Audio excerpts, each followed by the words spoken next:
Dear Soti, I hate my parents. You guys, that is a message I received not too long ago, and I thought that I would read it out to you guys with permission from the sender, of course, and we can discuss it as a family here because I know that I have a diverse audience and people who have more experience than I do, and will be able to give this person some advice, give this person some help, and just share with everyone, some knowledge on this topic, okay? So I'm going to read it out to you, and then we're going to discuss. I'm going to share my opinions, my thoughts, my advice, and I'll leave it open in the comment section. If you have anything to say, to contribute, go ahead and do so in the comments, all right? If you're seeing me for the first time, though, my name is Sotoya Kelechi Muzi, aka Soti Baby, Soti Mama, Soti Special, Soti Sprinkle, Soti, all of that good stuff, but most especially Soti Light, because I am the light of the world. So let's get into the video. Dear Soti, I hate my parents. I know that's such a crazy thing to say, but it is true. Their constant fighting, lack of respect for each other, public infidelity, and humiliation has ruined the idea of marriage for me. What's more, I feel like they don't even like me, like their life would be better off if they didn't have me. No, it's not in my head. They have made statements like this to my face in the past, so I'm not imagining things. I want to go no contact, but I am not financially stable yet. That's the only thing holding me back. My question is, and why I'm sending this message to you, is this normal to feel this way? And how do I navigate this realization? Wow. So this may sound very extreme to some people, but I feel like it is very real for Nigerian youth, Nigerian young people to have some sort of ill feelings toward their parents. And I'm going to say why. I think a lot of the older generation did not deal with trauma, did not deal with how to raise kids, did not even get a lot of information. It was basically trial and error. So what you see with us now, and hopefully we are not recreating the same cycle with our children, is that a lot of young people today are experiencing some kind of hate, some kind of disdain, some kind of angst towards their parents. And it sounds very extreme to say, but this is very real. It's not the first time I've heard of something like this. It's not the first time, even I personally at some point may have felt some kind of way towards my parents. So let's break this down a little bit. Is it normal to feel this way?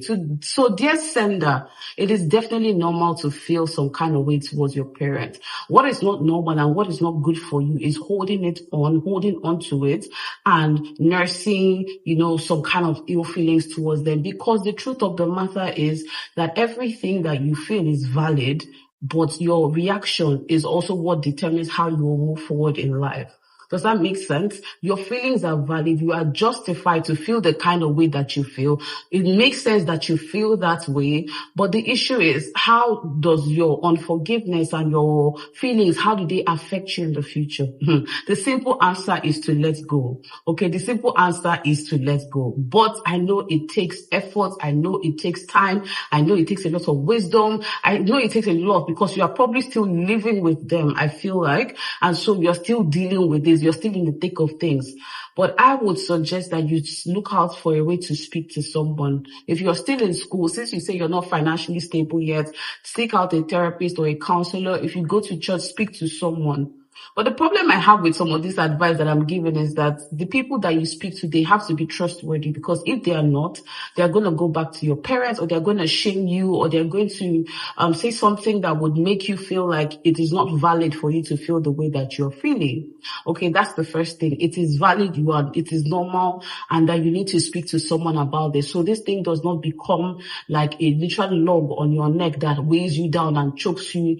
The second thing is to forgive your parents, even in advance. Forgive them, not for their sake, but for your sake. Because like I said, when you carry on forgiveness throughout the rest of your life, all your reactions, all your actions and reactions, all your choices are going to be based on maybe like revenge, or based on the fact that you are angry, and based on the fact that you are resentful. And those decisions may not be the best for you and for your future. So don't come from a place of anger. Don't come from a place of, like I said, it's very simple to say. Don't come from a place of revenge, like you want to prove a point. You don't need their validation, and that's the truth. And the third thing I'm going to say to you is that Parents are human. I'm not excusing bad behavior. I'm not excusing the fact that parents can be very traumatizing. I'm not excusing the fact that it's their fault that they did not get help, But the truth of the matter is, personally, as I've gotten older, I've come to understand that my parents are human. When I was growing up, I saw them as like these, will I say statues of I idolize them, basically. I idolize them. They were the standard for me, which is why I feel like you're saying that their behavior has killed any kind of idea concerning marriage and how good marriage can be. Okay, I idolized my parents. But when I became a parent, when I became an adult, the realization that, oh, I'm only human came to me. Okay, I realized that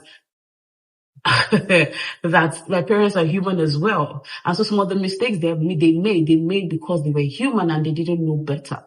They made because they were human and they didn't seek healing for their own trauma.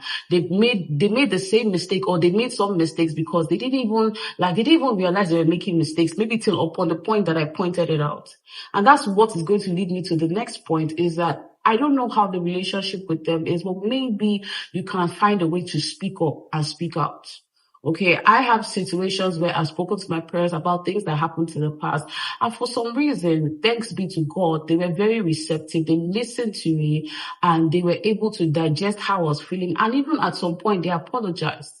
So you might be shocked, maybe, depending on how extreme the situation is, that they will be willing to listen to you and make a change. It is worth giving it a try, And I know I'm having so many things to say, but the next thing I would say is, honestly, find a way to be financially stable, because if you're living in a toxic environment and if it's not working for you, and if you tried all the things that I've said, you can start a side business. If you're still in school, you can start a side hustle. You can do whatever you can so that you can get money and move out. I'm not the kind of Nigerian parent that frowns on, if my child says that, okay, she's 25, 23, and she wants to live on her own. I don't know how I will feel in the future, but as I am right now, as long as everything is in place, I don't mind that. If the environment is not working for you, it is not working for you. So find a way, speak to people, find a job, find something to do, plan ahead, be very frugal at this point. You don't need to flex, you don't need to jaya, you don't need to do anything. Save all your coins, try to get remote jobs, try to get remote, whatever it is that you need to get. Okay, start content creation, do something that will create a life for you outside of their home. In fact, it will be better for you to move to a different state. Okay, sometimes distance makes the heart grow fonder. When you're not there, when you're not constantly there, it might allow them to reconsider some of their actions. Okay. And to parents, and I know that a lot of my viewers are a bit older, so I want to talk to us about this thing. See, the biggest thing you can do for your children, the best thing you can do for your children is making it right, making the right choice in who you marry, okay? As a woman, as a man, make sure that you're not just marrying a trophy wife or a trophy husband. You're not just marrying for vibes. You're not just marrying to get out of your parents' house. You're not marrying for pressure because you're under pressure or because your friends are getting married or is a rich guy, okay, Odogu Parara, and all those things we say to make ourselves feel better about ourselves. You're married for the right reason, because more likely than not, the person you marry is going to be the father of your children. So you have to be particular about who you choose to be the father of your children. The Lord is giving you these children as He's putting them in your hands, okay, to steward their destinies. And imagine that He gives you this treasure of a child, and then because you married somebody that is cantankerous, somebody that is a philanderer, that is cheating consistently, the person is pulling you out of character, you find yourself fighting consistently, constantly, you find yourself, running after side chicks and making all kinds of calls and being violent, okay? You marry a man that slapped you when you were dating and you think that, okay, because of, love, he will change, it was just a mistake. Okay, it's not going to be a mistake, it's going to be happening frequently in your marriage. So it's important that for the sake of your children, if you don't love yourself, you don't care about yourself, at least least care about your future and the future of your children. Does that make sense? We need to do better in who we pick as a spouse. We need to do better in making proper choices. It's not all about money. It's not all about butterflies you're feeling in your stomach. It's not all about what your parents say, whether he's from your tribe or not. Okay, I cannot believe in big 2025 people are still basing who they marry off of region or country and not religion. Religion is very important. Please marry who is your person, marry who is your tribe in terms of being equally yoked. But I mean, don't, because person is from Anambra State and you're from Delta State, then you don't marry. If this person is your person, go ahead and marry the person, okay? I think that is where something we need to really hammer on, that we as ourselves, as couples, when you are forming that you are in love, think far. Don't just think about how you want to satisfy your needs at the moment, okay? Don't think about how you are, I don't know if I will censor this, but it's important we talk about this. When you are having sex with somebody before marriage, you are going to be clouded, okay? A lot of things will not be making sense to you, aka being stigmatized, okay? You are thinking of that thing all the time, and it makes you feel like, oh, you're so in love, oh, you're this and this. All these things are emotions. All these things are flesh. And so it does not determine whether that person is going to be a good husband or not. So we have to be intentional about who we choose as a spouse for the sake of your children. And I think that's what's happening here. Two people have clashed.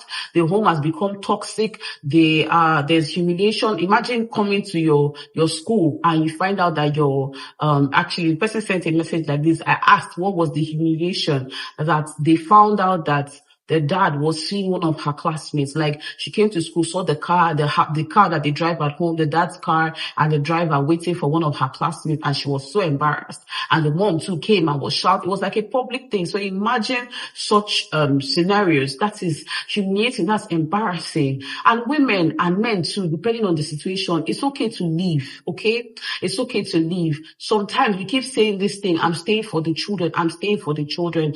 Ask children whose parents went through scenarios like this, whether the ones who stayed and the ones that did not stay. You will find that those who left for peace and left for their sanity and left to take care of themselves and left to try and fight and have a better life for themselves, they will tell you that the children will tell you that they were happy that their mother left or their father left. Of course, as a child, you don't want to start explaining that your parents are separated. You don't want to be in that position where you feel like, okay, you don't have anybody. I understand that completely well. But the truth of the matter is, leaving to try again, to fight again tomorrow is better than staying in a toxic situation and saying, I'm staying for the children. Who does that? What does that do for them? Children learn by what they see. They learn by how the environment is. They assimilate the energy of the environment, and then in the future they start acting out. So what do you think will happen to a child like this, a young person like this, that is saying this thing, who has witnessed such? It is going to be traumatic, and it's going to be taking years of work. I told her to speak to someone, a therapist, a pastor, somebody, whoever she can, to speak to. It's going to take years of work to undo all that has been done in her presence. Okay, so we need to do better. Leave if you need to. Leave. Even if you don't want to get a divorce, you can separate. Okay, there's something called judicial separation. You can separate. You can leave. You can even just casually, when I mean casually, I mean like not under the law. You don't have to go to court. You can just pack your bags and just go and try to get yourself together and figure out what your next steps are. But to sit in this environment to the point where your child hates you, I won't say, let me just say, you have failed. You have failed as parents. You have failed as parents. It's harsh, I know, but you have actually failed as parents. So finally, I know I talked about speaking with someone and all of that, but therapy, real therapy, I know it might not be accessible, but if it is, we can try, okay? You can try therapy. I know there's a platform called BetterHelp, and you can get online therapists and stuff like that, but I know finances might be an issue. So I would suggest journaling and prayer. But most especially prayer. But journaling is actually a form of prayer where you're talking to God and writing your thoughts, writing out your feeling. It's a way to purge yourself of the bitterness, the anger, of the trauma, of what you're feeling. Just write it down.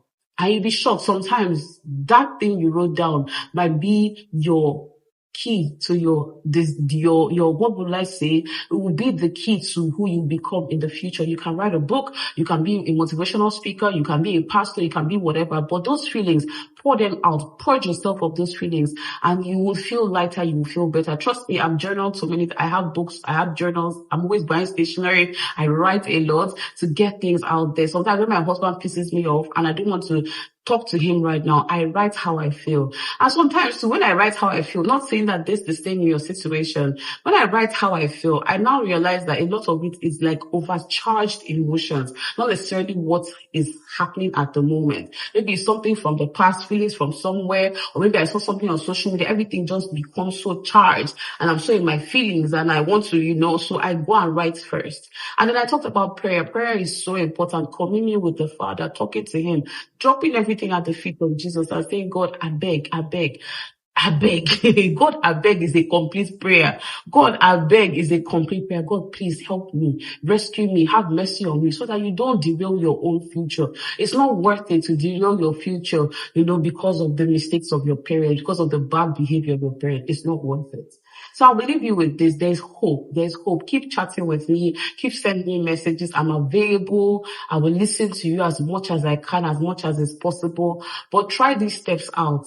Try to stabilize your finances, start small, side businesses, side gigs, social media, like I said, speak to someone, try to get yourself out of that environment, even speak to them if possible. But I know that there's help at the end of the tunnel. There's light at the end of the tunnel. So to my Soti squad, to my audience, to my subscribers, I would like to know your thoughts concerning this topic in the comment section. I've been having so many messages like this, like from time, as in it's not today. And I decided I'm going to turn all of these things into content with the permission of the sender, and they will always remain anonymous so that we can have like a podcast kind of thing where you say like, ask Soti, what is Soti's thoughts about something?